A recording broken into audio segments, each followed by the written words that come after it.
കമൽഹാസന്റെ സ്വന്തം കുടുംബത്തിൽ സ്വന്തം വീട്ടിൽ നടന്നൊരു സംഭവം എടുത്തിട്ടുണ്ടാക്കിയ സിനിമയെക്കുറിച്ചാണ് ഇന്ന് ഞാൻ പറയാൻ പോണത്. അമ്മൻ ക്രിയേഷൻസ് കമൽഹാസനോട് പറയാണ് ഒരു സിനിമ എടുക്കണം, ഒരു സിനിമ ഉണ്ടാക്കണം എന്ന്. അപ്പൊ തന്നെ കമൽഹാസൻ പറഞ്ഞു സന്താന ഭാരതിയും കൂടി ചേർക്കാം, സന്താന ഭാരതിയെ കൊണ്ട് ഈ സിനിമ നമുക്ക് ഡയറക്റ്റ് ചെയ്യാന്ന്. അങ്ങനെ സന്താന ഭാരതിയും കമൽഹാസനും ഒരുപാട് കഥകൾ ആലോചിച്ചെങ്കിലും ഒന്നും സെറ്റായില്ല.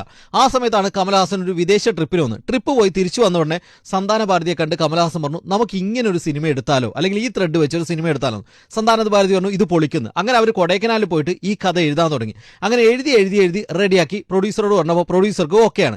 അന്ന് കമൽഹാസൻ ഈ പടത്തിന് ഒരു പഴയ പടത്തിന്റെ പേരാണ് ഇടാൻ വെച്ചിരുന്നത്. പക്ഷേ ഇതിന്റെ പ്രൊഡ്യൂസറും ബാക്കിയുള്ള ആൾക്കാരും പറഞ്ഞു നമുക്ക് നദികളുടെ പേര് അല്ലെങ്കിൽ നദി ബേസ് ചെയ്തൊരു സിനിമയ്ക്ക് പേരിടാന്ന്.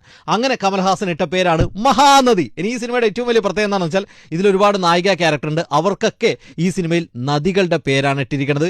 PC ശ്രീരാമനോടായിരുന്നു ഈ പടത്തിന്റെ ക്യാമറ ചലിപ്പിക്കാൻ ആദ്യം പറഞ്ഞത്. PC തിരക്കായതുകൊണ്ട് MS പ്രഭു വന്നു. MS പ്രഭുവിന്റെ ആദ്യത്തെ സിനിമയാണിത്. ഇനി ഈ പടത്തിന് കമൽഹാസന്റെ വൈഫായ സരികയാണ് അന്ന് ഡ്രസ് ഡിസൈൻ ചെയ്തിരിക്കുന്നത്.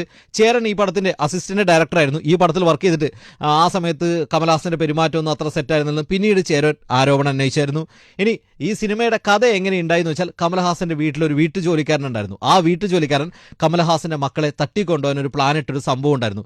ആ സംഭവത്തിൽ നിന്നാണ് കമൽഹാസൻ ഈ പടത്തിന്റെ ത്രെഡ് ഉണ്ടാക്കിയിരിക്കുന്നത്.